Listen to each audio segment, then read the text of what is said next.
From a young woman who walked free only to fall harder into addiction's grip. Modeling agency, and my ex at the time, he had heroin, and to a man who dreamed of freedom only to lose his life on the road home. You gotta beat on me. hey,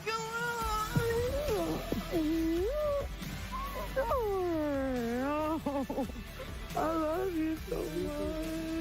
Today we look at Love After Lockup and Life After Lockup cast members who left this world too soon. The journey to a new life began outside the prison walls, but addiction was still waiting on the other side. Alla Subutina first appeared in season 1 of Love After Lockup. She was young, beautiful, and trying to start over after spending time behind bars. Viewers met her as she was getting out of prison. She had served 5 years for selling heroin. Her story was emotional from the very beginning. guys, hi, honey. Life for a heroin user is not a life, it's existing. Just like being in prison. When Alla came home, she moved in with James Christia. He was her love interest on the show. He had been waiting for her release. At first, things looked promising. Alla seemed happy to have another shot at life. She smiled more, she looked hopeful, but not long after the cameras stopped rolling, her struggles became harder to hide.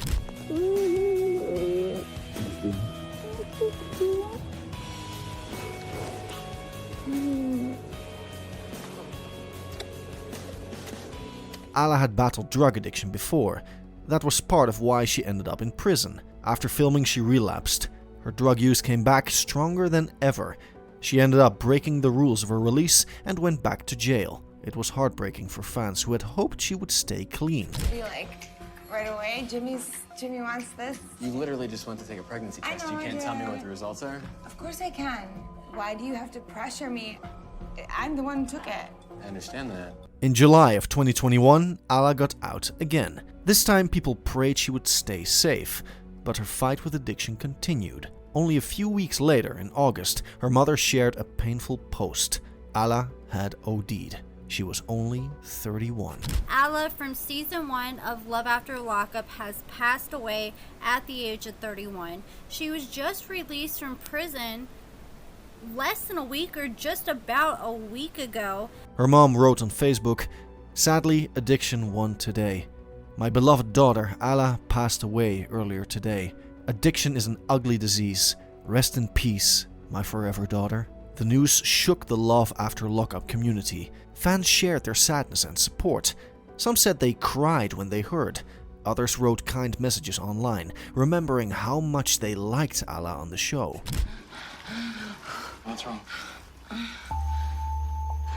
don't feel good.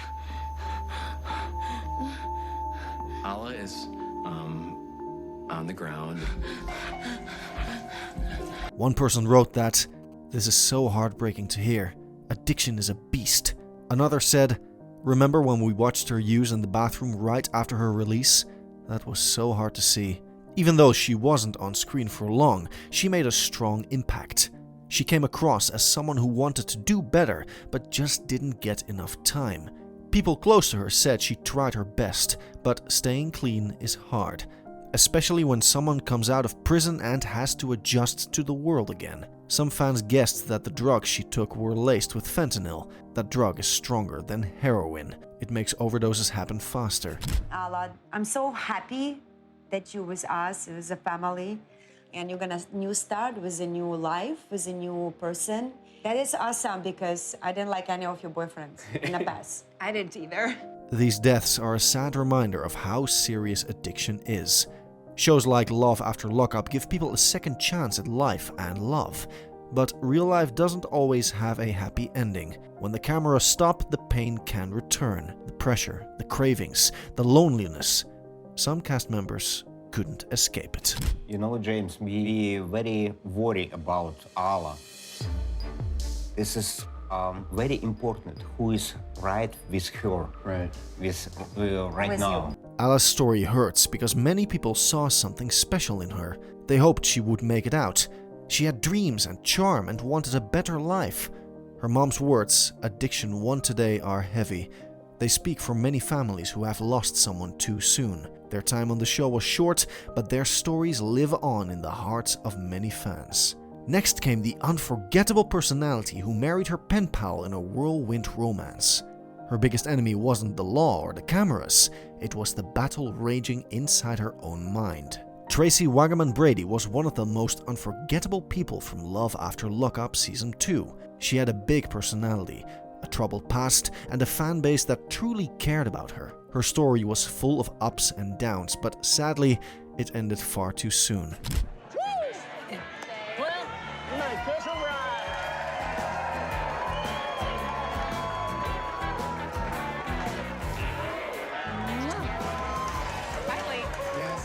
Tracy's time on the show was centered around her relationship with Clint Brady. The two met while she was still in prison, and Clint waited for her release. Once she got out, they met in person and quickly got married. Their love story was full of chaos. Viewers watched them fight, make up, and fall apart over and over again. Like 2:30 or 3 and on the couch, you know, in the living room part. And as soon as she wasn't there, and I went to go look, and she was in the bed, and so I went to go lie down, you know, next to her and hold her and stuff. But behind the drama was something much more serious. Tracy was battling a deep addiction to meth. Her struggle played out on screen in real time. She would go missing, get arrested, and go through long periods of relapse. Sometimes she looked clear-eyed and full of hope, but other times her pain was visible. Fans worried about her. Some even reached out online, telling her to get help and reminding her that she still had time to turn things around. We're doing real good. I mean, I don't know, maybe it's a wake-up call for both of us, because we've been having a lot of problems with fighting over what I was doing. Tracy tried to get clean. She spent time in rehab and posted updates showing her progress. She often said she wanted a fresh start, and for a while it looked like she might actually get it. After her split from Clint, she started dating someone new and later announced that she was expecting a baby. You can never be happy for me. You can never be proud of me. Everything I do is wrong. Every little move I make. I can't do this. I can't do that. I can't do this. I'm sick of the rules. Your rules are almost done, okay? I haven't been off parole in almost 10 years now. In June of 2021, she gave birth to a baby girl. It should have been a time filled with joy and new beginnings, but Tracy's fight with addiction wasn't over. Just 1 week after her daughter was born, Tracy passed away. She was only 41 years old. Now I'm feeling back to it. The baby's foot is always like, ow, ow. But lately it's been peace. She's been chill, relaxed. The cause of death was methamphetamine toxicity. The coroner ruled it an accidental overdose. News of her death came as a shock to many. It felt sudden, even though she had spoken openly about her struggles for years. Her brother confirmed the news in a heartbreaking video, saying she had passed peacefully and was loved by many. She passed away last night in Vegas. I was the first person that they found that was related to her. Her final days were filled with hope. She had started using Cameo to connect with fans, and she was excited about her baby. She spoke about wanting to stay clean and be a better person. That's what makes her story so sad. She was trying. Many fans shared messages of love and support after her passing. Some said they felt like they knew her. One wrote, "Baby tested positive for drugs at birth." Another wrote, "This was always going to end this way." She was using the entire pregnancy and knew CPS was going to take the baby. Others said they cried for someone they had never met. Her story hit home for people who have struggled with addiction or watched a loved one go through it. Screaming, it may have been my sister at the time, but I guess honestly when I had heard her yelling or talking about it, yeah, I kind of looked into it, and I don't know that. Tracy's life was far from easy. She had legal problems, health issues, and deep personal struggles. But she also had dreams. She wanted to be happy. She wanted to be loved. She wanted to be a good mom. Addiction took all of that away. Tracy's death was a painful reminder of how deadly addiction can be. It doesn't care if someone is famous. It doesn't wait. It can take someone just days after one of the happiest moments of their life. Then there was the construction worker who gave everything for love, including his life savings.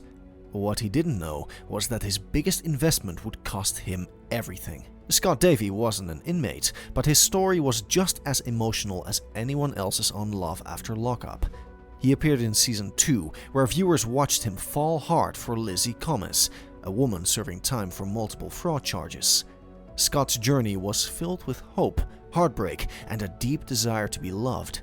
But sadly, just months after fellow cast member Tracy Wagaman passed, Scott also died unexpectedly. He was 54. I'm excited about this date, but obviously I don't know how it's gonna go. I do love Lizzie. I don't know if she loves me, but I still love her. Look at this. It's so perfect. Scott lived in California and worked in construction. He was a single dad when he started writing letters to Lizzie. Their bond grew quickly through prison phone calls and visits. When Lizzie got out, he welcomed her with open arms and tried to give her everything she wanted. He even spent tens of thousands of dollars on her while she was still locked up. You're gonna push it all the way down to a friendship. A long-distance friendship with you. We're not intimate.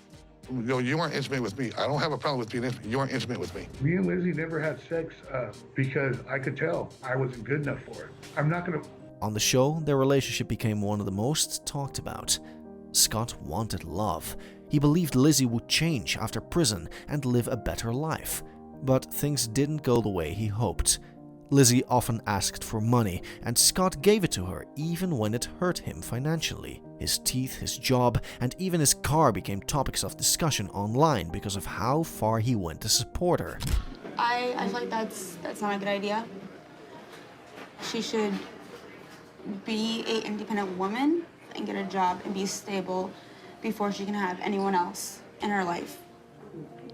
Fans had mixed feelings.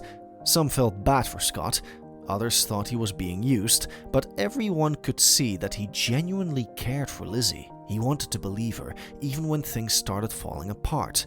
After they broke up, Scott stayed out of the spotlight for a while. He kept his life private, but shared occasional photos and updates on social media. He had a new girlfriend at one point and seemed to be moving on, but deep down, some fans believed Scott was still hurting. I'm having a fun time. My daughter and all my friends were telling me that Scott's not the right one for me. You're making a mistake. You're right that I don't know him, but I want to get to know him. You can still do that. Then, in November of 2021, the news came out that Scott had passed away. He died suddenly at the age of 54. The exact cause of death was never confirmed publicly, but some reports and online posts suggested he may have struggled with relapse or health issues. His passing came just a few months after Tracy Wagaman's death, which made the news even more painful for longtime fans of the show. To make her happy. If I did not pay for that lawyer, if I did not sell that car, she would be not sitting where she is today. She still would have been there to this day. That's what gets me. Never an apology, never a thank you, never. People online were shocked. Many said they hadn't heard from Scott in a while and hoped he was doing okay. Others posted kind messages remembering him as a caring father, a generous partner, and a man who wanted to believe in love even when it broke him. His former co-star Lizzie shared a short message about his death, saying it was heartbreaking and unexpected. One wrote, "That's unfortunate. He was one of the cast members who initially got me hooked on the show. It's so sad seeing all these OGs drop like flies. He gave everything he had, money, time, trust, and emotion to a woman he believed in. When that relationship ended, it took a toll on him." He said in interviews that he had no regrets, but his sadness was clear. Finally, the young man who survived years behind bars only to find freedom. But sometimes the most dangerous roads are the ones that lead you home. Asanta Golston's time on Love During Lockup and Life After Lockup was short, but fans still remember him. He was 33 years old when he died in a tragic car crash in September of 2023. His death shocked viewers and cast members. It was sudden, unexpected, and heartbreaking. Why you trying to beat on me? Why you trying to beat on me?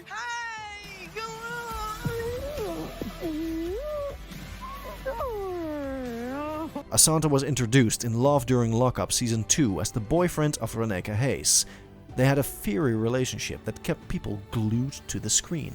Asanta was serving time for multiple charges, but Reneka stood by his side. She was loud, flashy, and full of confidence. Their chemistry was intense, but their fights were even louder. I cried like a baby. I'm supposed to be a thug, but I cried. Look at you. Let me see. I am too. You look rough. You do. When Asanta got out of prison, the couple made the jump to life after lockup. Things moved fast between them. There were plans for a future, hopes for a fresh start, and lots of big talk about building something real. But with the drama, the tension, and their past still close behind, the road was never smooth. Some word. Nick ain't gotta worry about nothing. She was there for me at hard times. Like, she helped me when I, like, at my worst, like, you know, jail the next thing closer to death, so it meant a lot to me. Even though they had big dreams, the relationship had problems. Asanta and Reneka fought often. Trust issues came up, especially around cheating and money. Still, they had moments where it looked like they truly cared for each other. Viewers could see that Asanta was trying to adjust to life outside, while also trying to hold on to love. That's it. I'm loyal, too. To who? Yourself? Where you get that from? The bitch just called me and told me she's your girlfriend. Who? Was you finna tell me? Then, in early September 2023, news broke that Asanta had passed away. Reports said he died in a high-speed crash in Georgia. According to officials, his car crossed into oncoming traffic and hit another vehicle. The crash was so violent that it left both cars destroyed. He was pronounced dead at the scene. He was only 33. Okay, but you can't cheat on me. I'm not cheating on you, baby. You acting like you want an open relationship. You gonna leave me? No drugs or alcohol were confirmed in early reports, and the reason for the crash was not clear. Some believed he may have lost control of the vehicle while speeding. Others said he may have been stressed or distracted. Whatever the reason, the result was devastating. Reneka posted a message online shortly after, confirming his death. She was heartbroken. Fans rushed to her comment section, offering love, prayers, and support. One person wrote, "He was arrested in June for possession of weed and coke with intent to distribute. I wonder how much time passed between the show and his arrest in June." Many were shocked. He had just been on screen, alive, and planning his next chapter. These cast members were more than reality stars. They were real people with real battles. Their story reminds us how fragile life can be. If you or someone you love is struggling with addiction or mental health, please reach out for help. Keep their memory alive. Share, support, and stay aware.